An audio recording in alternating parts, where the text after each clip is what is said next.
मुसलमानों, जिस बात का डर था ना, आखिरकार अब वही चीज़ देखने को मिली है।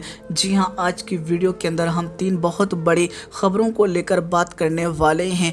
पहली जो बड़ी खबर है वो एक बुज़ुर्ग को लेकर है जो कि ट्रेन के अंदर नमाज की अदायगी कर रहे थे, और ऐसे वक्त में जब कुछ लोगों ने जब उनको देखा नमाज पढ़ते हुए तो फिर किस तरह की हरकतें की, यकीनन आप जब देखेंगे तो हैरान रह जाएंगे। वहीं दोस्तों, दूसरी जो बड़ी खबर है वो गुजरात से सामने आ रही है।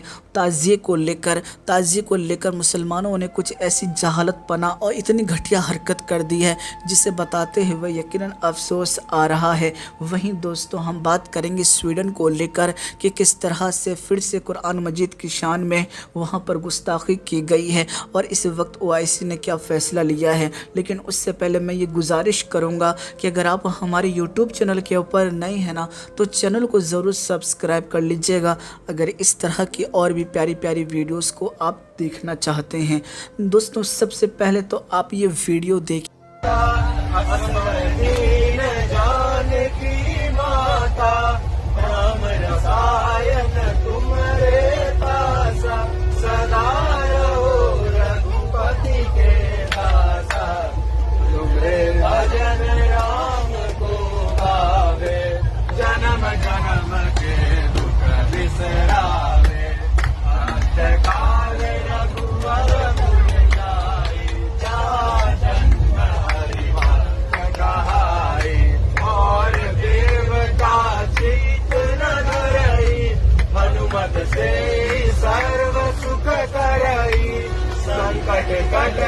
जैसा कि दोस्तों आपने इस वीडियो के अंदर देखा किस तरह से एक बुज़ुर्ग शख्स जो है वो ट्रेन के अंदर बड़ी ही शांति के साथ नमाज की अदायगी कर रहा था, लेकिन शायद ये चीज़ जो है वो कुछ लोगों को पसंद नहीं आई। और ऐसे वक्त में दोस्तों किस तरह से वो फ़ौरन ही वहाँ पर हनुमान चालीसा पढ़ने लगते हैं।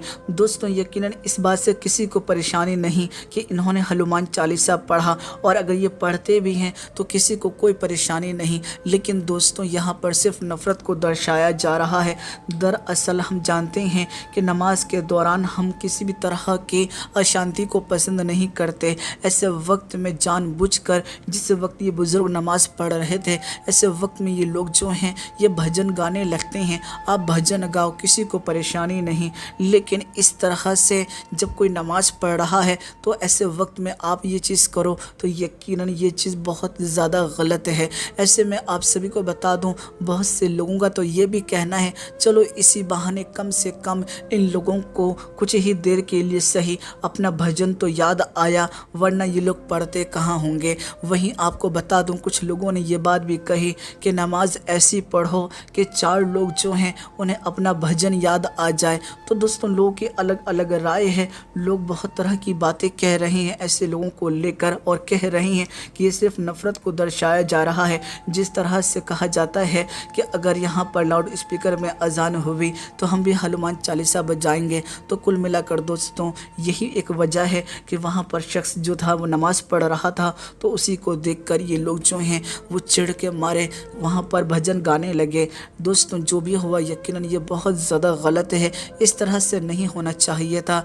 या तो उनको नमाज के बाद पढ़ना चाहिए था या उनको नमाज से पहले ही पढ़ना चाहिए था, लेकिन सिर्फ ये नफ़रत को दर्शाने के लिए ऐसा किया जा रहा है, जो कि अफसोस की बात है। ये देश भाईचारे के लिए जाना जाता है और भाईचारे में कभी ऐसी चीज़ें नहीं होती कि किसी को डिस्टर्ब किया जाए। फ़िलहाल मैं आप सभी को बता दूं, एक और बड़ी खबर निकल के सामने आ रही है मुहर्रम यानी ताज़िए को लेकर। हम जानते हैं कि इस्लाम के अंदर ताज़ियादारी हराम है और ख़ुद हुज़ूर आला हज़रत ने इसको हराम करार दिया। लेकिन अफसोस की बात तो दोस्तों यही है कि आजकल कुछ लोग जहालत की बिना पर उलमा किराम पर भी झड़प जाते हैं और उनको उल्टा सीधा कहने लगते हैं। ऐसे में आप सभी को बता दूं, इस वक्त एक बहुत बड़ी खबर निकल के सामने आ रही है गुजरात से। जी हाँ दोस्तों, आपने ताज़िए देखे होंगे, अलग अलग तरह के होते हैं। कई जगह पे गुंबद बने होते हैं, तो कई जगह पर कुछ तो कई जगह पर कुछ। लेकिन दोस्तों, हद तो तब पार हो गई जिस वक्त गुजरात के अंदर एक ताज़िए की जगह एक मूर्ति बना दिया गया और उसके आगे सर झुकाया जाने लगा। लगा, उसके आगे मन्नत मांगा जाने लगा। दोस्तों ये खुला शिर्क है जो कि आप देख रहे हैं। ये शैतान जो है यकीनन मुसलमानों का ईमान खा रहा है। इसलिए दोस्तों उलमा इकराम कहते हैं कि ताज़ादारी ना करो, क्योंकि इसमें तमाम हराम काम होते हैं। लोग मन्नतें मांगते हैं, लोग मुरादें मांगते हैं, सजदा करते हैं, शराब पीकर साथ ही साथ यहाँ तक कि डांस वगैरह करते हैं। दोस्तों इनका दूर दूर तक नमाज और इस्लाम से कोई वास्ता नहीं होता। यही एक बहुत बड़ी वजह है कि इसी जहालत की बिना पर ये इस तरह के काम करते हैं। फ़िलहाल दोस्तों गुजरात में अब ताज़िए की जगह पर मूर्तियाँ बनने लगी हैं और इसी को देख देख कर आगे चल के और भी बहुत सी जगहों पर ये चीज़ होने लगेगी और इससे कहीं ना कहीं शिर्क फैलेगा, जो कि निहायत ही अफसोस का मुकाम है। और धीरे धीरे करके मुसलमान जो हैं वो इसी तरह से अपने ईमान को ज़ाया कर देंगे। इसलिए दोस्तों अभी वक्त है, अपने आप को संभाल लीजिए, उलमा किराम की बातों पर तवज्जो दीजिए और कुरान और हदीस को पढ़िए कि हकीकत क्या है। वहीं दोस्तों आपको बता दूं, स्वीडन के हालात हम जानते हैं कि अक्सर वहां पर कुरान मजीद की शान में बेहुरमती की जाती है। इस मर्तबा फिर से कुरान मजीद की शान में बेहुरमती की गई और 2 लोगों ने कुरान मजीद को खुलेआम पुलिस की निगरानी में जलाया। दोस्तों तमाम पुलिस वाले जो थे उसकी सुरक्षा में खड़े हुए थे और तमाम मुस्लिम कंट्रियां जो हैं वैसे वक्त में खामोश बैठी है। OIC भी कह रहा था कि हम कड़ी निंदा करते हैं, हम कड़े एक्शन लेंगे, लेकिन एक्शन लेते लेते न जाने ये कहाँ पहुँच गए। लेकिन फ़िलहाल फिर से OIC ने अपनी बात रखी है और कहा है कि यकीनन इस चीज़ को बर्दाश्त नहीं किया जाएगा और अब ऐसे वक्त में तमाम मुस्लिम कंट्रियों को एक होने के लिए कहा गया है। फ़िलहाल दोस्तों देखने वाली बात होगी कि सच में कोई स्वीडन के खिलाफ कोई बात करता भी है या फिर नहीं। सब निंदा करके रह जाते हैं। अफसोस की बात तो ये है कि 57 मुस्लिम कंट्रियां हैं और वहीं दोस्तों ये जो आप देख रहे हैं स्वीडन, ये बहुत छोटा सा देश है, लेकिन तमाम मुस्लिम कंट्रियां फिर भी इसका बाली बाका नहीं कर पा रही और इसी वजह से लगातार ये इस्लाम की शान में गुस्ताखियाँ करता जा रहा है, जो कि निहायत ही अफसोस का मुकाम है।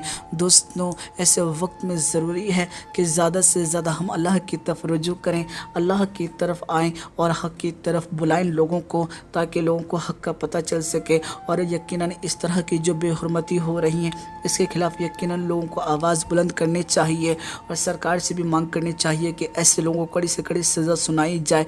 वहीं आप सभी को बता दूं ज़रूरी ये है कि हम अब एक अल्लाह की तरफ आएँ और उसको राज़ी करें, क्योंकि दोस्तों आज मुसलमान जो परेशान हैं इन्हीं वजहों की वजह से परेशान हैं, क्योंकि अल्लाह के कलाम पाक को जलाया जा रहा है और मुसलमान ऐसे वक्त में खामोश बैठा है। इससे अफसोस की बात और क्या होगी। फ़िलहाल दोस्तों मैं तो यही कहूँगा कि जितना ज़्यादा हो सके आप इस वीडियो को शेयर करें ताकि तमाम मुस्लिम कंट्री के लोगों तक ये बात पहुँच सके और ऐसे वक्त में स्वीडन के खिलाफ जो है वो आवाज़ को बुलंद कर सके। वरना इसी तरह से स्वीडन जो है वो मुसलमानों का दिल दुखाता रहेगा, जो कि निहायत ही अफसोस की बात है। दोस्तों मुझे उम्मीद है आप मेरी बातों को समझ गए होंगे। वीडियो पसंद आई है ना तो वीडियो को ज़रूर लाइक कीजिएगा और इस वीडियो को लाइक करने के बाद जितना ज़्यादा हो सकेगा उतना ज़्यादा शेयर कीजिएगा। मैं फिर मुलाकात करूँगा आप लोगों से एक नई वीडियो में। जब तक के लिए इजाज़त चाहता हूँ। अल्लाह हाफ़िज़।